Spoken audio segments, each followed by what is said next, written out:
Okay. Right, so I'm just going to talk a little bit about Mercy, which I promised to read, and so I shall. I'm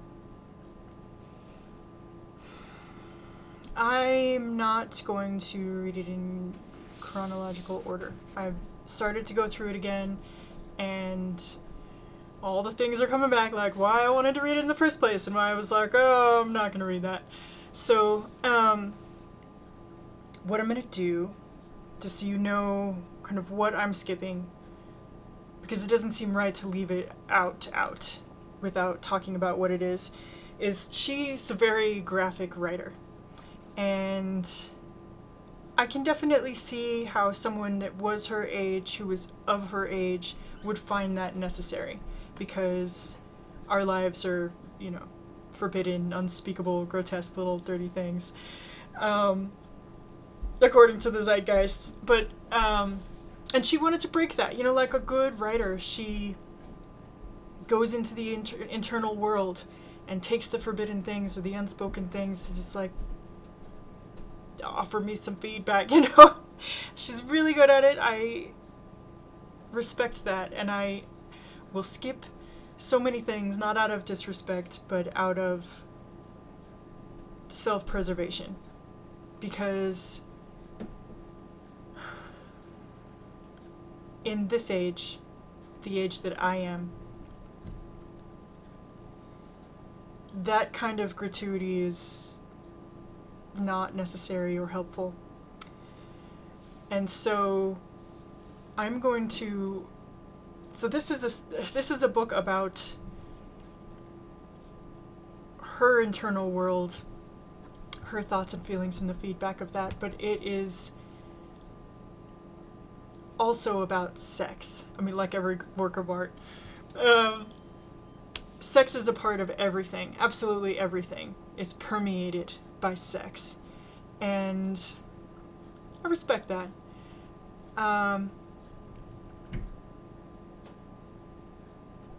With that in mind, she shows the spectrum. There's this whole panoply of ways of sex. Like the naked form isn't inherently sexual, neither is sex inherently pornographic, and she beautifully illustrates the differences between the kinds of sex. And I'm not gonna do that. I'm gonna leave in the parts that I can stand, the parts that are beautiful, the parts that are sublime. But in the age of pornography, where the most grotesque, violent, hurtful parts are venerated in these demonic sperm rituals, that is not necessary. So I'm going to leave the inferences and the references to the acts where they are, but I'm just not going to speak those words. I've done my time, and I'm not gonna do that. So what I really wanted to do was share the inner world of thoughts and feelings. Got cats fighting. Because there were moments that were just eerily similar, and the differences between our lives were glaring, but the similarities were, like, unsettling.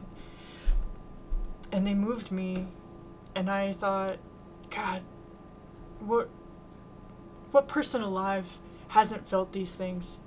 Men. Maybe some men feel some of these things. I don't know, They're shy to volunteer. But I thought, she made the unspeakable speakable, and like I've said many times, if I had read poetry before I started writing poetry, I never would have written it, because it's all been done. And I think that's one of the great things about writing and writers, is that in the dark we grope for the truth, for the words to say what we mean, And this book is written like a giant poem. It is a giant poem. I mean, it's kind of like one side of Only Revolutions if it were more serious and less exploded. I mean, Only Revolutions was amazing because it was kind of like between Shakespeare and Dr. Seuss in its inventiveness and bravery, as far as language goes. And she doesn't invent language here. She uses what already is here. But the cadence and the rhyme scheme, which there is a rhyme scheme, is so delicate and beautiful and vast. And I want to respect it, so I'm going to try to preserve it while I'm skipping things, because it's worth it. And also, there is some serious drudgery, sexual and otherwise, in this. And to avoid the persistent hammerhead of that, I'm going to put out my favorite chapter in this whole book first. And that's chapter 5. Because there were just so many moments in that where like, oh my gosh, yes! Oh my god, no! And that's probably the chapter that I could read the most of. There's very little that I skipped in that one. So I'm going to put that out first because it's the most tolerable. And then I'm going to just try to read as much as I can up until that. Hopefully that I can put that in like 1 or 2 chunks. And then read as much as I can after that. And hopefully that'll be in 2 or 3 chunks probably. I don't know, I'll be skipping quite a bit in the later parts of the book. So that's how that's going to go. And I hope that you get something out of it. I hope that it's hard to say, because I don't want it to, you know, to relate to this book is all the things. You know, it's a real drag, and it's also ecstasis, because life is both. And I'm so grateful that this book exists in the world.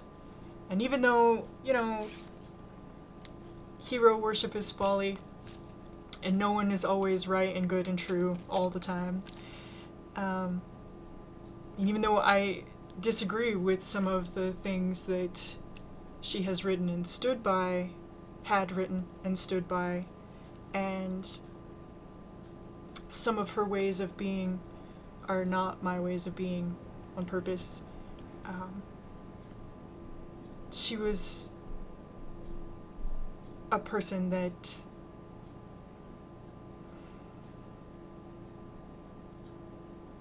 pushed out the circumference of knowledge for humanity. I really feel like she did. She did her part. And so I thank her, and I offer these readings to you.